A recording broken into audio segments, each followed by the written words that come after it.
बहुत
बहुत बहुत धन्यवाद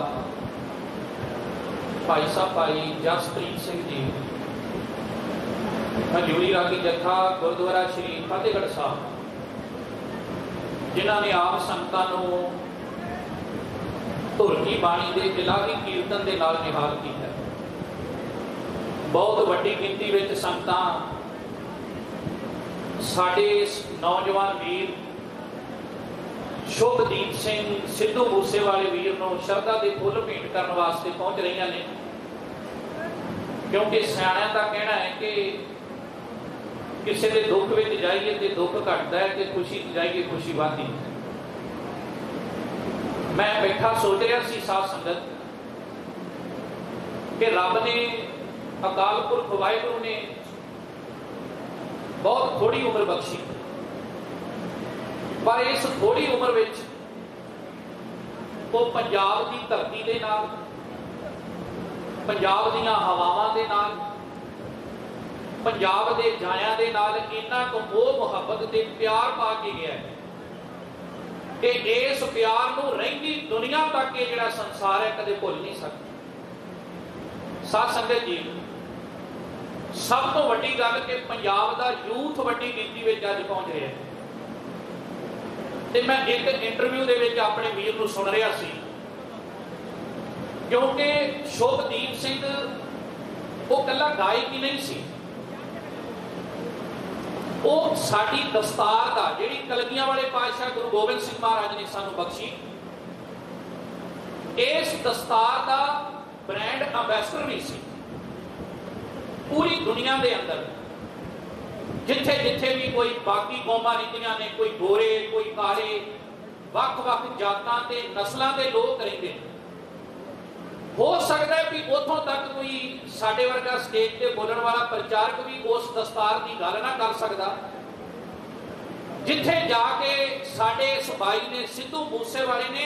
इस दस्तार की महत्ता को पूरी दुनिया च जाके उजागर किया है। पूरी दुनिया के अंदर अज के इस अंतम अरदास समागम को वख-वख चैनलों राही दिखाया जा रहा है। तो मैं अपने पंजाब दीयां मावां नूं भैणां नूं एक बेनती जरूर करनी चाहांगा कि वेखो, इन्हां सिर दे केसां नाल ते पग नाल उसका एडा प्यार सी कि वो अपने विचार दिंदा होया कहंदा है कि इहदे पिछे सब तो वड्डा योगदान मेरी दादी सत्कारयोग माता जसवंत कौर ते मेरे माता चरण कौर दा। ते मां ने इस चीज नूं दुनिया के सामने वेखो रखा। जदों साडे वीर दा अंतिम संस्कार होना सी ना,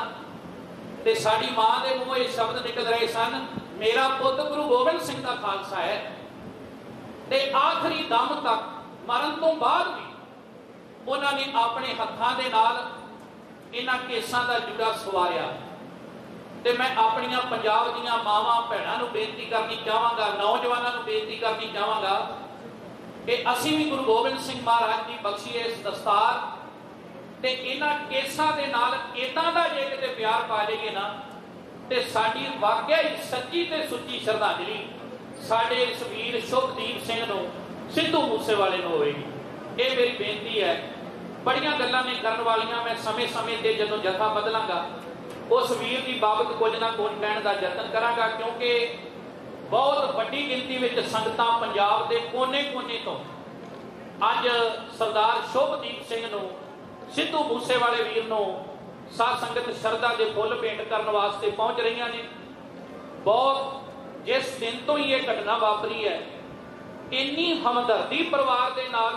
प्रकट की गई है। वो चाहे धार्मिक श्रेणी, वख-वख राजनीतिक पार्टियां, साडा गायक भाईचारा, मैं किहदा नाम लवां साध संगत, कि हर एक ने परिवार नाल इन्नी हमदर्दी जताई है। शायद ही दुनिया के उत्ते कोई इन्ना प्यार लैके संसार को गया होवे जिन्ना सिद्धू मूसेवाला वीर लैके गया है। सो अज का यह सारा जिहड़ा समागम है परिवार वालों बहुत दूरदेशी के नाल, प्रशासन के सहयोग नाल, सिख पंथ की नुमाइंदा जथेबंदी श्रोमणी गुरुद्वारा प्रबंधक कमेटी के सहयोग नाल, आप गुरु खालसा पंथ के सहयोग नाल साध संगत जी असीं उस वीर नूं शरधा के फुल भेंट करने वास्ते इकट्ठे होए हाँ। ਤੇ ਜਿੱਥੇ ਆਪ ਜੀ ਨੇ ਭਾਈ ਜਸਪ੍ਰੀਤ ਸਿੰਘ ਜੀ ਦੇ ਜਥੇ ਪਾਸੋਂ ਕੀਰਤਨ ਸਰਵਣ ਕੀਤਾ ਹੈ, ਉੱਥੇ ਸੱਚਖੰਡ ਸ੍ਰੀ ਹਰਿਮੰਦਰ ਸਾਹਿਬ ਜੀ ਦੇ ਸਾਡੇ ਬਹੁਤ ਹੀ ਸਤਿਕਾਰਯੋਗ ਹਜ਼ੂਰੀ ਰਾਗੀ ਭਾਈ ਸਾਹਿਬ ਭਾਈ ਕਾਰਜ ਸਿੰਘ ਜੀ, ਮੈਂ ਉਹਨਾਂ ਦੇ ਚਰਨਾਂ 'ਚ ਬੇਨਤੀ ਕਰਾਂਗਾ ਕਿ ਉਹ 50 ਮਿੰਟ ਵਾਸਤੇ ਆਪ ਸੰਗਤਾਂ ਨੂੰ ਕੀਰਤਨ ਰਾਹੀਂ ਨਿਹਾਲ ਕਰਨਗੇ। ਇਹਨਾਂ ਤੋਂ ਬਾਅਦ ਭਾਈ ਸਾਹਿਬ ਭਾਈ ਸਤਨਾਮ ਸਿੰਘ ਜੀ ਕੋਹਾੜਕਾ ਹਜ਼ੂਰੀ ਰਾਗੀ ਸੱਚਖੰਡ ਸ੍ਰੀ ਹਰਿਮੰਦਰ ਸਾਹਿਬ, ਉਹ ਆਪ ਸੰਗਤਾਂ ਨੂੰ ਕੀਰਤਨ ਰਾਹੀਂ ਨਿਹਾਲ ਕਰਨਗੇ। ਜਿਤਨੀ ਵੀ ਸੰਗਤ ਵੱਡੀ ਗਿਣਤੀ ਵਿੱਚ ਪਹੁੰਚ ਰਹੀ ਹੈ, ਕਿਉਂਕਿ ਮੈਂ ਨਾਮ ਨਹੀਂ ਲੈਣਾ ਚਾਹੁੰਦਾ ਕਿਸੇ ਦਾ, ਜੇ ਆਪਾਂ ਇੱਕ ਵਾਰ ਨਾਮ ਲੈਣਾ ਸ਼ੁਰੂ ਕਰ ਦਿੱਤਾ ਤੇ ਇਹ ਨਾਮਕਰਨ ਸਮਾਗਮ ਹੀ ਬਣ ਜਾਣਾ ਹੈ। ਇਸ ਕਰਕੇ ਸਾਧ ਸੰਗਤ ਜੀ, ਜਿਹਨੂੰ ਅੰਦਰੋਂ ਦੁੱਖ ਹੈ, ਜਿਹੜਾ ਵੀ ਇਸ ਪਰਿਵਾਰ ਨਾਲ ਮੁਹੱਬਤ ਕਰਦਾ ਹੈ, ਉਹ ਆਪਣੇ ਤੌਰ ਤੇ ਵੱਡੀ ਗਿਣਤੀ ਵਿੱਚ ਇਸ ਸਮਾਗਮ ਵਿੱਚ